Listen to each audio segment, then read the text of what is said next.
Desert Treasure 2 brought the addition of 4 new bosses to RuneScape, and like everyone, I was extremely excited to give them a try. So the last month, I started grinding in the Goric prison as I worked my way towards completing the new Soul Reaper axe. And you're probably wondering why I'm running south here instead of east to Duke. Alright, the gig is up, you caught me. This video is not about killing the brand new bosses. Or rather, not directly. The Venator Bow was finally given a true purpose in the Whisperer fight, as it lets you kill all 4 sets of ghosts, which give you extra damage and some prayer restore. To be clear, this is an extremely marginal upgrade over just using the blowpipe. So, my uncontrollable Iron Man instincts refuse to let me do the normal thing and just grind the Whisperer with a slightly less efficient setup. No, I needed the bow. I need it! That meant it was time to head back to Phantom Muspah. Spoiler alert, this boss is still insane for Iron Man accounts. So let's dive right in and see how many kills it's gonna take to get the Venator Bow. In typical Iron Man fashion, to start the Muspah grind that I'm doing to start my Whisperer grind, I actually need to first do a mini Duke grind. So I'll actually give you guys a crumb of DT2 content after all. 2 new items from Duke will be very nice upgrades for the Muspah grind, the Ice Quartz and the Icy Tablet. The TP places you right outside the Muspah Cave, and it saves a good 30 seconds every time you come back, which makes banking an absolute breeze. The Ice Quartz is the new upgrade for the Ancient Scepter, which causes freezes to deal a little bit extra damage, freeze for a little bit longer, and have slightly higher accuracy on unfrozen targets. These quality of life upgrades would make the grind much more manageable. Oh, and I was also completely spooned the Eye of the Duke while grinding for the Ice Quartz, which took me over 250 KC to get. After finally having both items, it was time for the Muspah grind. There's something that I just love about starting a new grind on an Iron Man. I mean, I know that I'm about to be locked in this little prison area for the next couple weeks, but I don't know, it's exciting. There's some fat drops in the future. I did a little bit of estimating. I know it's a 1 in 100 per Venator shard, and I think that I should be getting about 20 kills an hour. I'm not positive. So this should be roughly a 50-hour grind. I know that the Twisted Bow absolutely slaps here, and I'm glad that I have it. Let's get right to it. And there he is, the big boy himself. We're gonna become some good friends soon.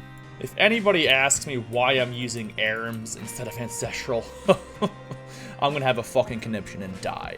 Because I'm an idiot, I totally forgot to show my starting C-log and didn't even consider it for a few hundred kills. So for reference, I was starting this grind with 38 kills and 2 Ancient Icons. I would need all 5 shards to complete the grind and finish the Venator Bow. Let's take a quick look at everyone's favorite part of any boss. It's drop table. Maybe we can find out why this is such a good boss for an Iron Man account.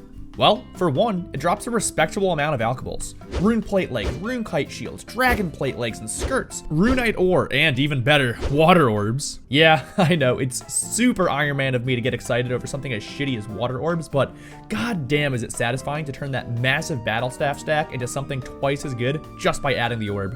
I know, just Iron Man things, but hey, that's why I love the game mode. I mean, seriously, look at these drops. Look at them. Are you looking at them? That's over 300k in alkables in an under 3-minute fight. And this wasn't even the type of drop that got me excited. How about some quality seeds? I mean, those are okay, but I meant quality seeds. Now that's more like it. There's no way that there's an even better seed drop on the table? But I'm not done yet! Sometimes Muspah just cuts the farming out of it entirely, giving you a ton of herbs all at once. Other great drops included cannonballs, manta rays, dragon bolts. This drop table is an Iron Man's wet dream.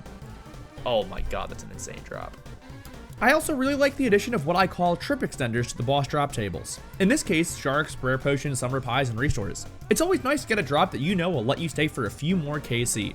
And sometimes those extenders keep adding up and up and up, and suddenly you have a floor full of loot just sitting there waiting to get picked up.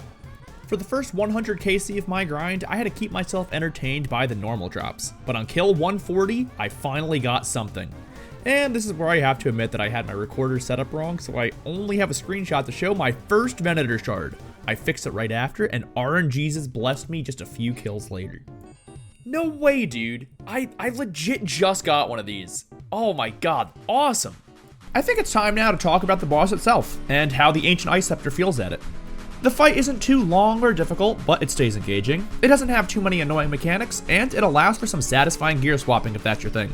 It forces you to think about your movement, and it has some basic prayer swapping mechanics. Though I swear he waits to use his mage attack for when I lift my hand from the keyboard to scratch my nose or something. And the skill ceiling for the boss is quite high. There's the step back method, you can even skip the last phase of the boss. The boss serves as a really nice gateway into late game content. If you don't have a lot of raiding experience but you want to get into it, I'd highly recommend heading over to Muspah and getting some KC. It's great practice for all the skills that you're going to need to do endgame content. I'd also now like to give a shout out to the Pog Tile. Everyone, round of applause for the Pog Tile. Woo! Pog Tile! Nobody is born cool, except of course. So what makes the Pog Tile Pog? Well, during Muspah's teleport phase, it lets you stand in one spot and hit him in any location that he teleports to while avoiding all of the orbs. It's amazing. It's Pog. Now, to answer the question everyone's been waiting for. Is the Ice Scepter actually worth bringing? Well, probably not. Thralls are super good here, and the Ice Scepter means that you have to be on Ancients. With the existence of the step back method, there really isn't a reason to freeze Muspah. However, there is something you need to know about me. God damn am I lazy. I'm the laziest maxed Ironman you've ever met. If there's a lower effort method of doing something that is slightly worse, you can probably assume I'll be out there doing that. The Ice Gem provides an increased freeze accuracy on unfrozen targets, and it keeps them frozen for a little bit longer, two things that I found pretty noticeable and really nice.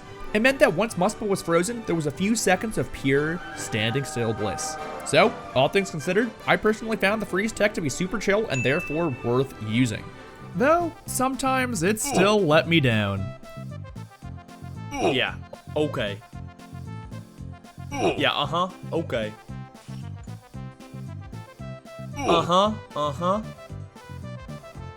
Jesus Christ, finally. Now back to your regularly scheduled grinding. 300 KC quickly approached, and I still only had the 2 shards to show for it.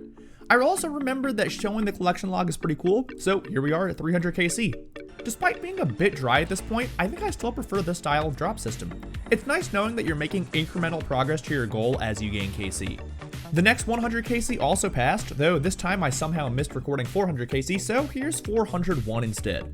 And speaking of missing a recording, somehow I missed Venator Shard 3 as well. But just like last time, RNGesus gave me a chance to redeem myself just a few kills later. It happened again? 2 Venator shards today. Oh my god, that's amazing. 4 shards down and 1 to go. I could smell the end of the grind right around the corner. I had spent, as predicted, nearly 50 hours in this icy prison, but admittedly, I knew that I would miss it when the warden finally unlocked my cell and let me out.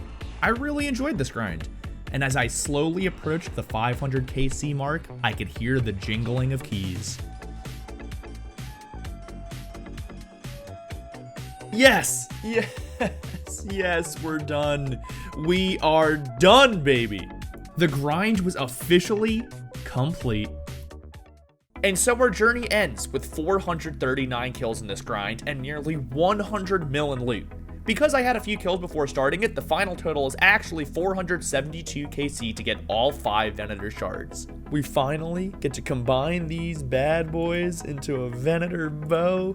Oh, let's go, it's beautiful. Oh, I need shards to be able to use it. One sec. I'll use all of it. Oh, it's beautiful. And here you have it, the collection log status at the end of the grind. With my new weapon in hand, it was time to start the next grind. I'll see you next time.